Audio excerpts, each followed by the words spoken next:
دیکھو سلیمان علیہ الصلوۃ والسلام کی اللہ نے بہت تعریف کی ہے کہ دنیا بھی دی ہم نے ان کو، دین بھی دیا.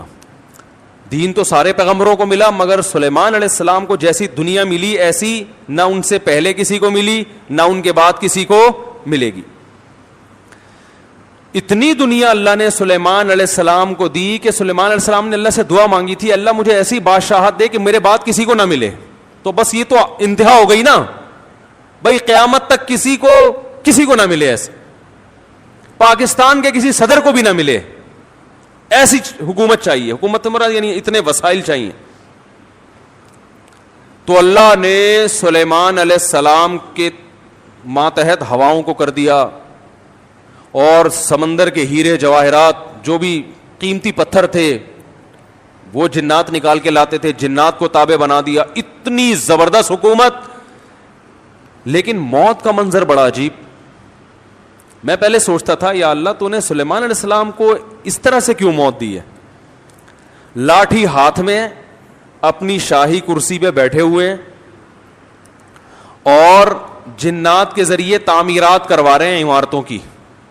اور جنات بہت ٹینشن میں، کیونکہ جن کسی کے قابو، یہ جو عامل کہتے ہیں نا جن ہمارے قابو میں، اصل میں یہ جنات کے قابو میں ہوتے ہیں. جنات ان کا کان مڑ ہوتے ہیں، اب یہ منتر پڑھ، چل اب یہ کر. جن ان کے قابو میں نہیں ہوتے. وہ تو سلیمان علیہ السلام کا معجزہ تھا کہ جنات کو قابو میں لے لیا انہوں نے. یہ کہاں سے، یہ کیا ان میں کون سے کچھ کیوں قابو آئیں گے؟ جن بولیں گے تم ہو کیا، تمہاری اوقات کیا ہے؟ جنات کوئی چھوٹی موٹی مخلوق تھوڑی ہے، عمریں لمبی ہوتی ہیں جنات کی. ایک آدمی گیا فلیٹ میں، کسی نے بتایا یہ خالی فلیٹ ہے، اس میں جنات بھوت ہیں، نہیں جا. اس نے کہا کوئی جن ون نہیں ہوتا. وہ خالی پڑا ہوا تھا بہت عرصے سے. وہ کہتے ہیں نا خالی عمارتوں میں جن بھوت آ جاتے ہیں. تو بہت عرصے سے خالی پڑا ہوا تھا، ان کو فنٹر بننے کا شوق تھا. لوگوں نے کہا بھائی نہیں جا اس میں بھوت ہیں. اس نے کہا کوئی بھوت نہیں ہوتا. گیا دروازہ نوک کیا، آواز آئی کون؟ کہنے لگا میں فلاں صاحب ہوں، آپ یہاں رہ رہے ہیں، میں نے سنا یہاں جنات ہیں، دروازہ کھولیے. اس نے دروازہ کھولا، عجیب سی گول گول آنکھیں. کہا بھائی میں نے سنا یہاں جنات ونات ہیں. کہہ رہے نہیں ایسی بکواس ہے، میں تو 500 سال سے رہ رہا ہوں، مجھے تو آج تک کوئی نظر نہیں آیا. کہنے لگا میں تو 500 سال سے رہ رہا ہوں، مجھے تو ابھی تک کوئی نظر نہیں. یہ بے ہوش یہی جن تھا. بھائی 500 سال سے انسان تو نہیں رہ سکتا. اچھا یہ عامل لوگ نا یہاں بیوقوف بناتے ہیں. ہم نے صحابی جن کو دیکھا ہے، کیونکہ جب یہ سنتے ہیں نا کہ جنات کی عمریں لمبی، تو 1400 سال پرانا جن بھی نکال کے لے آئیں گے. یہ الو بنانے کے علاوہ کچھ بھی نہیں ہے. صحابی جن کو دیکھا ہم نے، تابعی جن کو دیکھا ہم نے، اس جن کو دیکھا جس نے حضرت علی کی صحبت اٹھائی. سب بکواس کرتے ہیں. اور بعض ہمارے نیک لوگ بھی ان سے متاثر ہو جاتے ہیں، بڑے علماء بھی بعض ان سے متاثر ہو جاتے ہیں. ہمارے ہاں کسی چیز سے متاثر ہونے کے لیے بس اتنا کافی ہے کہ امکان کے درجے میں صحیح ہو. جیسے آپ کسی کو یہ بتا دیں نا کہ یہ کھانے سے یہ ہوتا ہے، تو امکان تو ہے نا کہ ہو سکتا ہے ہوتا ہو. ریسرچ ہے؟ ریسرچ نہیں ہے بھائی، امکان کافی ہوتا ہے ہمارے ہر چیز. حالانکہ کسی بھی دعوے کے لیے امکان، بھائی میں دعویٰ کروں اس نے ملے 1 لاکھ روپے لیے ہیں، اگلا کہہ رہا ہے کیا دلیل ہے؟ میں کہتا ہوں ممکن تو ہے نا کہ تم نے لیے ہوں، تو اس سے دلیل، اتنی دلیل کافی ہوگی؟ او بھائی یہ امکان کافی نہیں ہے، گواہوں سے ثابت کرو کہ لیے. یا تو یہ اقرار کرے یا گواہوں سے ثابت کرو. ہمارے یہاں دیکھا جاتا ہے جادو نبی پہ جب ہو سکتا ہے تو ہو سکتا ہے اس پہ بھی ہوا ہو سکتا تھوڑی دلیل ہوتی ہے. سمجھ میں نہیں آ رہی بات. امکان تھوڑی ہوتا ہے. ابو بکر پہ کیوں نہیں ہو گیا جادو، حضرت عمر پہ کیوں نہیں ہو گیا؟ اس کا مطلب آسان کام نہیں ہے. نبی پہ کیوں ہو گیا تھا؟ اس کی ایک وجہ تھی کہ وہ کہتے تھے نبی صلی اللہ علیہ وسلم جادوگر ہیں، تو اللہ نے آپ سے اس طعنے کو دور کرنے کے لیے ہونے دے دیا تھا تاکہ لوگوں کو یقین ہو جائے کہ یہ جادوگر نہیں ہے، کیونکہ جادوگر پہ جادو نہیں ہوتا.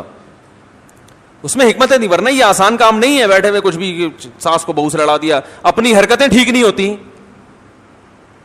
اور وہ جب پھڈے ہوتے ہیں تو بجائے اپنی حرکتیں ٹھیک کرو کہ یار کس میں فالٹ ہے اس کو صحیح کرو، فوراً کس پہ ڈال دیتے ہیں؟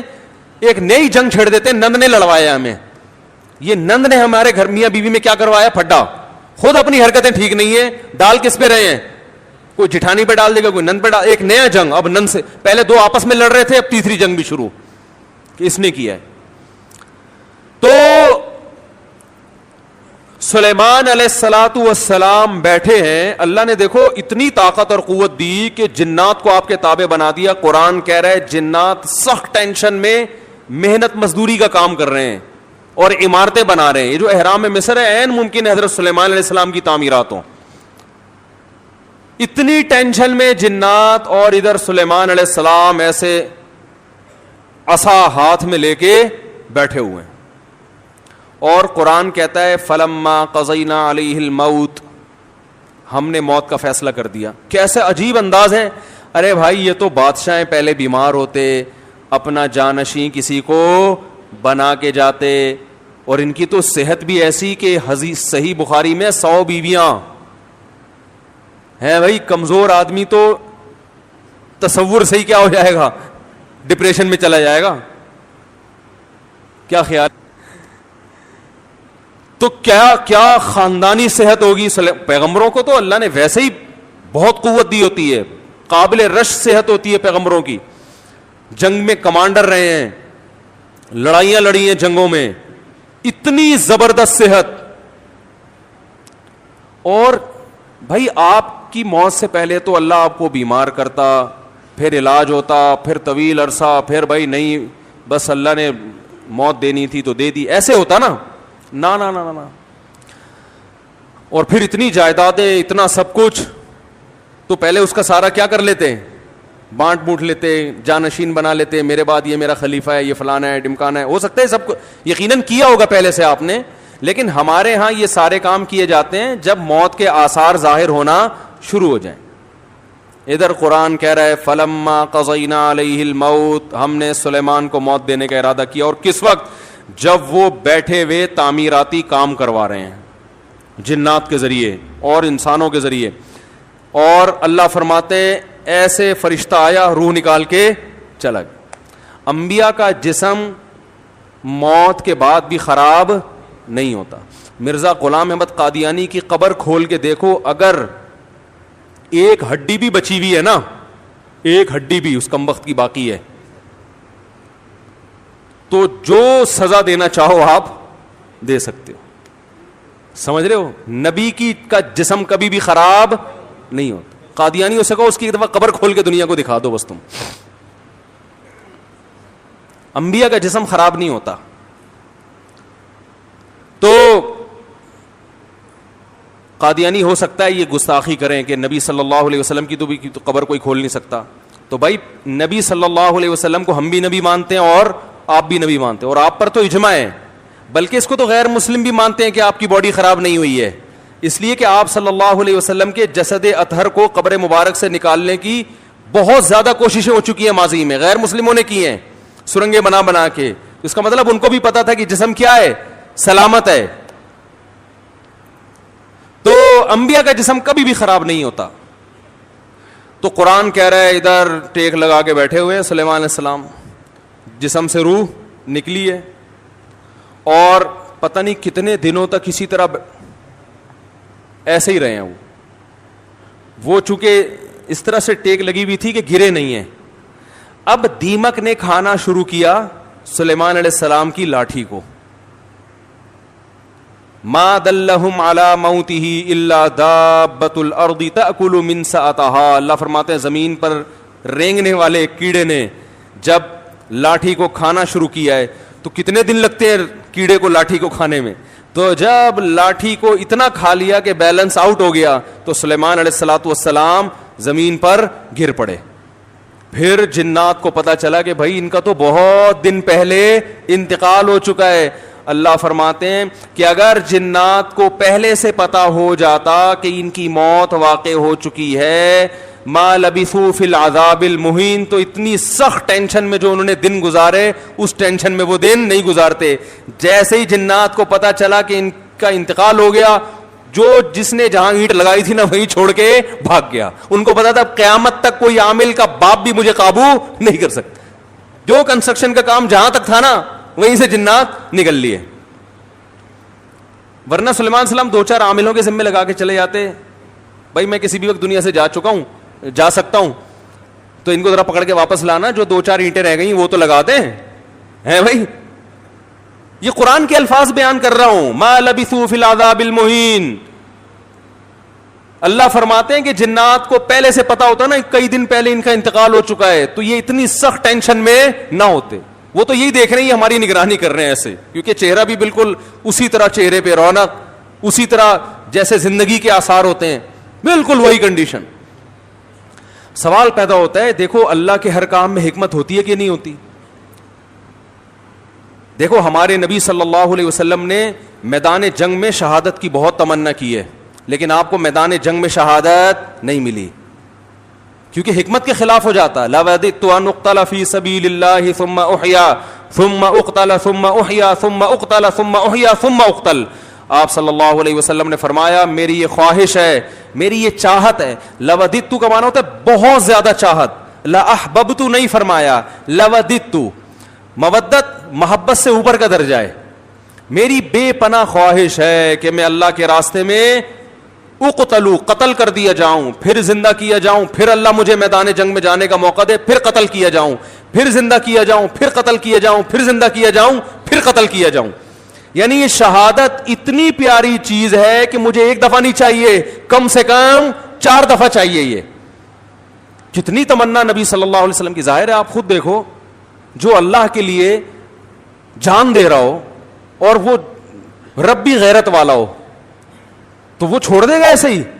جان دینے سے بڑھ کر دنیا میں کوئی قربانی نہیں ہے. لوگ دعویٰ کرتے ہیں نا محبوب کے لیے کہ میں تمہارے لیے جان دے سکتا ہوں, یہ سب سے بڑا دعویٰ ہوتا ہے. دے نہیں سکتا وہ. محبوبہ کے چہرے پہ تھوڑی سی جھریاں آنے دو, پھر دیکھو کیا, پھر یہ جو 500 روپے بیلنس کے لیے دے رہا ہے یہ بھی نہیں دے گا. لیکن جو اللہ کے لیے جان دے گا میرے بھائی, تو اللہ تو جواد اور کریم بھی ہے, وہ تو تھوڑے پہ بہت نوازتا ہے. تو اللہ کے نبی نے فرمایا ایک دفعہ شہادت نہیں چاہیے, اتنی قیمتی چیز ایک دفعہ. اور نبی صلی اللہ علیہ وسلم نے فرمایا, دیکھو اس لیے میں کہتا ہوں جو بارڈر پہ ہمارے فوجی لڑ رہے ہیں نا, ان کی قدر کیا کرو.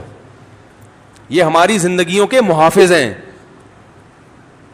جو ہمارے ملک کے محافظ ہیں وہ ہمارے ایمان کے اور ہمارے دین کے محافظ ہیں یا نہیں ہیں؟ تو کافر تو کھا کے ختم کر دے ہمیں 2 منٹ کے اندر.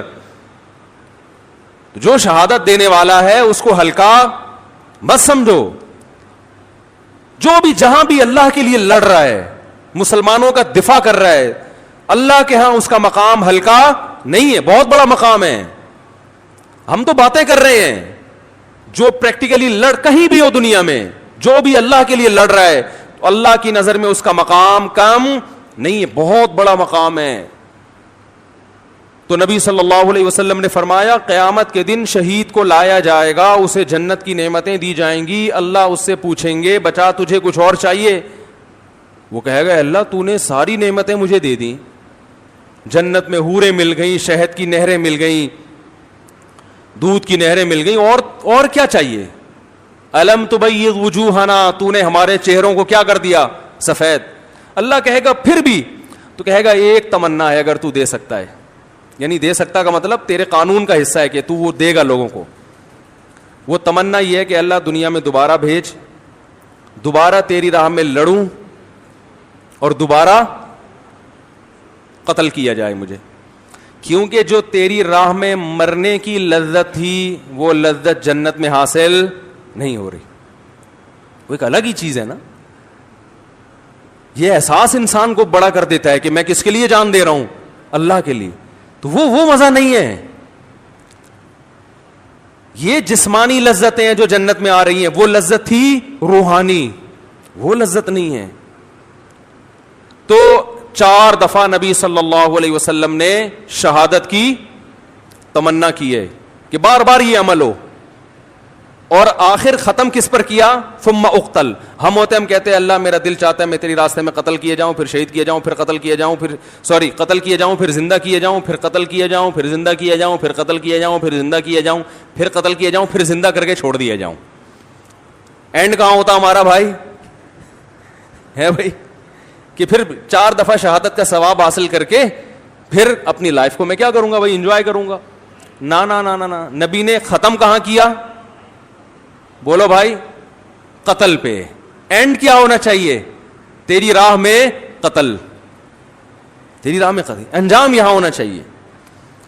اس کے باوجود آپ صلی اللہ علیہ وسلم کو میدان جنگ میں شہادت نہیں ملی. آپ کی موت شہادت سے ہی ہوئی ہے, اس لیے کہ وہ یہودی نے زہر پلایا تھا تو اس کے آثار تھے کہ آخر وقت میں آپ پر بخار آیا. لیکن جو میدان جنگ کی شہادت ہوتی ہے نا, جس کی نبی تمنا کر رہے ہیں, وہ والی شہادت نہیں ملی.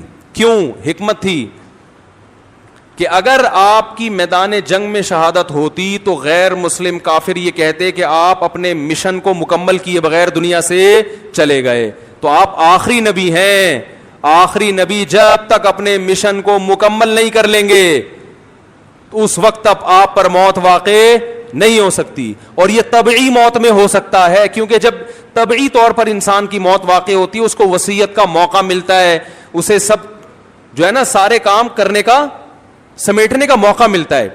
تو وہ تو نبی اگر میدان جنگ میں شہید ہوتے تو بھی سارے کام پہلے کمپلیٹ کر لیتے, لیکن ایک شک ہو سکتا تھا غیر مسلموں کو, تو اللہ نے وہ شک کے راستے بھی کیا کر دیے, ختم. کہ آپ کو کئی دن بیمار کیا گیا, جو جو وصیتیں آپ نے کرنی تھی کر لی, اور ہمیں اطمینان ہو گیا کہ اب جو کام رسول اللہ صلی اللہ علیہ وسلم نے کرنا تھا, جو وصیتیں کرنی تھی کہ میرے بعد میرا جانشین کون ہوگا, اور وہ ساری فائلیں آپ صلی اللہ علیہ وسلم کمپلیٹ کر کے گئے ہیں, سارے کام مکمل کر کے گئے ہیں. نماز میں آخری دنوں میں جب آپ بیمار ہوئے تو آپ نے حکم دیا کہ ابو بکر کو کہو وہ نماز پڑھائیں. اس میں اشارہ تھا کہ میرے بعد جانشین کون ہے. دیکھو سفر میں آپ صلی اللہ علیہ وسلم قضائے حاجت کے لیے گئے, جماعت کا وقت ہو گیا تو دوسرے صحابی نے نماز پڑھا دی. ایسا ہوا ہے؟ ابی ابن کعب رضی اللہ تعالیٰ نے نماز پڑھائی, لیکن یہ نماز یہ اپنا مسلح حوالے کرنے والی نماز نہیں تھی. یہ تو کوئی بھی امام کی جگہ کھڑا ہو سکتا ہے نا, امام کو کوئی عذر ہے.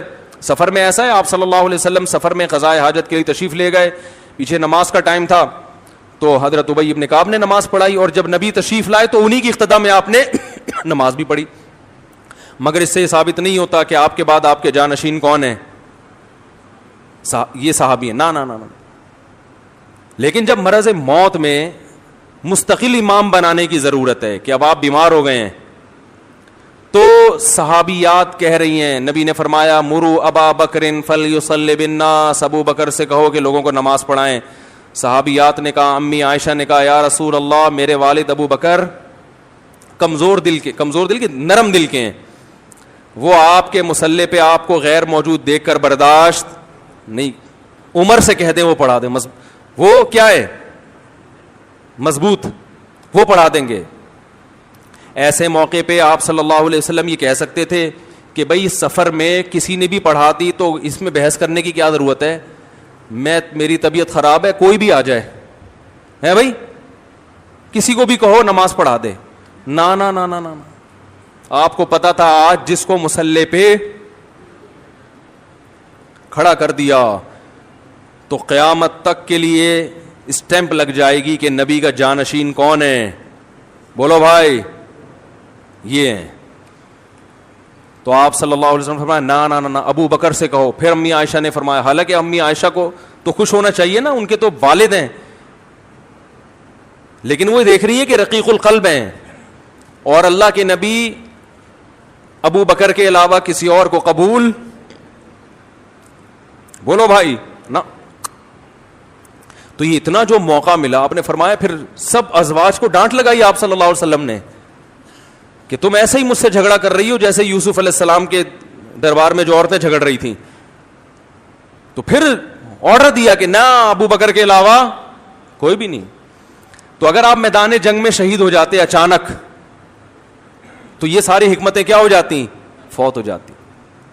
تو اللہ نے نہیں شہید ہونے دیا. تو ایسے ہی سلیمان علیہ السلام کو اللہ نے اچانک موت دی ہے, بالکل اس کے برعکس. بیٹھے ہوئے ہیں اور جناب فرشتہ آیا, چلو بھائی ٹھیک. موسیٰ علیہ السلام کے پاس آتا تو پہلے ایک چماٹ کھاتا.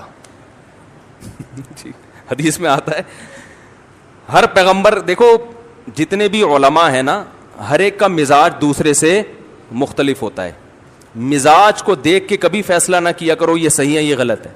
بعض کا مزاج جلالی ہوتا ہے, بعض کا مزاج نرم ہوتا ہے. تو جو نرم مزاج علماء کے پاس رہے ہیں, جب کسی جلالی سے واسطہ پڑتا ہے تو کہتے ہیں ان کے اخلاق ٹھیک نہیں ہے. بھائی اخلاق کی بات نہیں ہے, ہو سکتا ہے ان کے اخلاق ان سے بھی اچھے ہوں, مزاج میں کیا ہے تھوڑا سا جلال ہے. تو مارکیٹ میں ہر قسم کی چیز چاہیے نا, سارے میٹھے میٹھے میٹھے بن جائیں گے تو یہ تو لوگ تو مولویوں کو کھا کھا کے ختم کر دیں گے. ہمارے حضرت جلالی تھے, ایسا نہیں کوئی بھی اٹھ کے آ گیا بیل بجا دی حضرت سے ملنے آئے ہوں. فرمایا بھائی ٹائم ہوتا ہے ہر چیز کا. بڑے بڑے آفیسر آتے تھے حکومت کے, حضرت لفٹ نہیں کراتے تھے, ٹائم ہے اس پہ آؤ گے بیٹھیں گے, اور فالتو بات کرنے کی اجازت.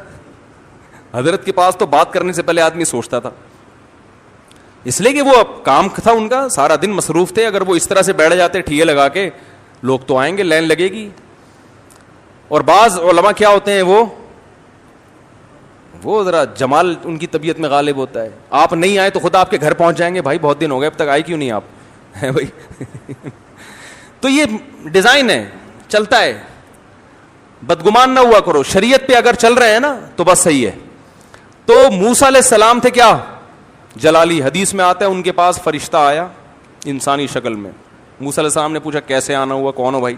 انہوں نے کہا موت کا فرشتہ ہوں, آپ کی جان لینے کے لیے آیا ہوں, آپ کی جان لینے کے لیے. حضرت موسیٰ نے ایک زور سے لگایا تماچا, حدیث میں آتا ہے آنکھ نکل کے گر گئی ان کی. پھر اللہ میاں کے پاس گئے, اللہ اپنے کس بندے کے پاس تو نے مجھے بھیج دیا. اب سوال یہ پیدا ہوتا ہے کہ حضرت موسیٰ نے تھپڑ کیوں مارا ہو. اب اس کی تو ظاہر ہے پیغمبر کوئی غلط کام تو کرتے نہیں ہیں, تو بہت ساری لاجک میرے ذہن میں یہ آتا ہے کہ ان کو یہ فرشتے کا اسٹائل پسند نہیں آیا. شاید یہی وجہ ہو سکتی ہے. کیسے ایکسکیوز کر رہے ہو آ کے, جیسے کوئی ہدیہ دینے کے لیے آئے ہو. جیسے وہ ایک آدمی کی شادی ہوئی نا, تو دلہن کے پاس گیا تو اب سمجھ بھی نہیں آ رہا تھا بات چیت کی ابتدا کیسے ہو, بغیر تمہید کے شروع ہو جائیں تو بولے گی وہ پھوڑا پتہ نہیں اس کو تو بات چیت نہیں آتی. تو اب گھنٹہ بیٹھ کے سوچ رہے کہ بات چیت شروع کیسے کروں. بعض لوگ ادب کے مارے ہوئے ہوتے ہیں نا, ارے بھائی تو جیسے بھی چاہے سمجھ میں آ رہا ہے شروع کر دے. ادب کا مارا ہوا تھا بیچارہ, اردو ادب کا. تو کافی دیر سوچنے کے بعد کہتا ہے کل میری آپ سے شادی ہوئی تھی, اس سلسلے میں حاضر ہوا ہوں. کل میری آپ سے شادی ہوئی تھی, اس سلسلے میں حاضر ہوا. تو خیر سلیمان علیہ السلام کی جو موت اچانک ہوئی ہے, اصل میں سلیمان علیہ السلام کے پاس وسائل بہت تھے, حکومت بہت تھی, کام اس طرح سے بہت پھیلا ہوا تھا.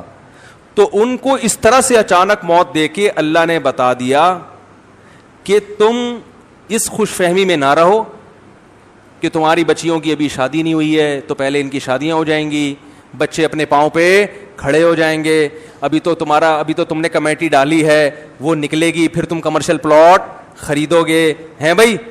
اور ابھی تو یوں ہے, ابھی تو میں بہت صحت مند ہوں, میں نے اپنی رپورٹیں سارے ٹیسٹ کروائے, ایک دم اوکے کی رپورٹ ہے, ڈاکٹر نے کہا تو 50 سال سے پہلے مرنے والا نہیں ہے, اور بالکل فٹ فاٹ, اور نہ کوئی ڈپریشن, اور بالکل, اور ابھی میرا زندہ رہنا بہت ضروری ہے کیونکہ میں مر گیا تو کمپنی کا کیا ہوگا, بچیوں کا کیا ہوگا, بیوی کا کیا ہوگا, اور میرے والدین کا کیا ہوگا. تو اللہ نے بتایا تم کس کھیت کی مولی ہو بھائی, اتنے بڑے پیغمبر اور اتنے وسائل کہ تم ان وسائل کا تصور نہیں کر سکتے.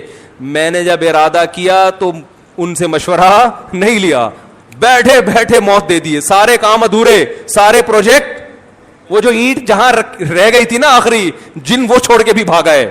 تو تمہارے پروجیکٹ کی کیا حیثیت ہے, تم کس کھیت کی مولی ہو بھائی. تو جس کو جتنی دنیا بھی دے دوں سیکنڈ بھی نہیں لگے گا چھیننے میں, تو زیادہ فنڈر بننے کی کوشش, اپنی جو صحت کی رپورٹیں ہیں نا, کولیسٹرول لیول بالکل سیٹ ہے بھائی, ہر سب کچھ ٹھیک ہے, اس کے باوجود بیٹھے بیٹھے مار دوں گا. وہ ہمارے یہاں بہاریوں میں مشہور ہے کہ جب موت آتی ہے نا, اونٹ پہ بیٹھے ہوئے آدمی کو کتا کاٹ لیتا ہے, جو نہ کٹے آری سے کہتے ہیں نا, وہ کٹے بہاری سے. تو ان باتوں کی وجہ سے تو کہتے ہیں لوگ, ویسے بہت اچھے لوگ ہوتے ہیں, کوئی ناراض نہ ہو جاؤ بھائی, لیکن باتیں بہرحال بہت ٹائٹ کرتے ہیں. جو نہ کٹے آری سے کہتے ہیں وہ کٹے. تو اونٹ پہ بیٹھے ہوئے آدمی کو کیا کاٹ لیتا ہے. ہمارے بہاری دوست تھے, ابھی بھی ہیں, تھے کیا, بیان بھی سنتے ہوں گے انشاءاللہ. وہ ایک کہتے تھے مفتی صاحب جب شامت آتی ہے تو اونٹ پہ بیٹھے ہوئے آدمی کو, میں نے کہا یار باتیں تمہاری بڑی ٹائٹ ہیں یار, اونٹ پہ بیٹھے ہوئے آدمی کو کیا کاٹ لیتا ہے؟ کتا. تو ہم اور آپ کس کھیت کی مولی ہیں بھائی. ہمارے ایک دوست تھے, بڑے مالدار بھی تھے, اور مدرسے میں ہمارے ساتھ پڑھا کرتے تھے. اکلوتے بیٹے تھے والدین کے. والدین نے ان کو عالم بنانے کے لیے سارے وسائل لگا دیے. جب عالم بن کے فارغ ہوئے, ایکسیڈنٹ میں ان کی موت واقع ہو گئی. اب یہی لوگ مجھ سے پوچھ رہے تھے یار ان کے تو والدین کا سارا محنت ضائع ہو گئی. میں نے کہا ضائع تو نہیں ہوئی, آخرت میں ذخیرہ, لیکن کام تو نہیں ہو سکا نا جو والدین چاہتے تھے. میں نے کہا بھائی اللہ کہہ رہے ہیں ان کی موت میں کیا حکمت ہے؟ میں نے کہا ان کی موت میں یہ حکمت ہے, اللہ نے بتا دیا میں کسی کو کسی بھی وقت مار سکتا. کوئی بھی کسی بھی ٹائم پہ دنیا میں جا سکتا ہے, چاہے ملک کا بیڑا غرق ہو جائے, گھر کا بیڑا غرق ہو جائے, یا سارے کاروبار کا بیڑا غرق ہو جائے, تعلیم ادھوری رہ جائے, کچھ بھی ہو جائے, سارے پروجیکٹ کی ایسی کی تیسی ہو جائے. اس لیے اللہ کو اپنے حساب سے مت چلاؤ, اپنے آپ کو اللہ کے حساب سے چلانا شروع کر دو. موت کو اپنے حساب سے مینج مت کرو, موت کے حساب سے خود مینج ہو جاؤ. پہلے سے وصیتیں لکھ کے رکھو, اگر یہ اینٹ لگنے سے پہلے میں مر گیا تو کیا ہوگا, یہ اگلی اینٹ کون لگائے گا؟ صحیح ہے نا.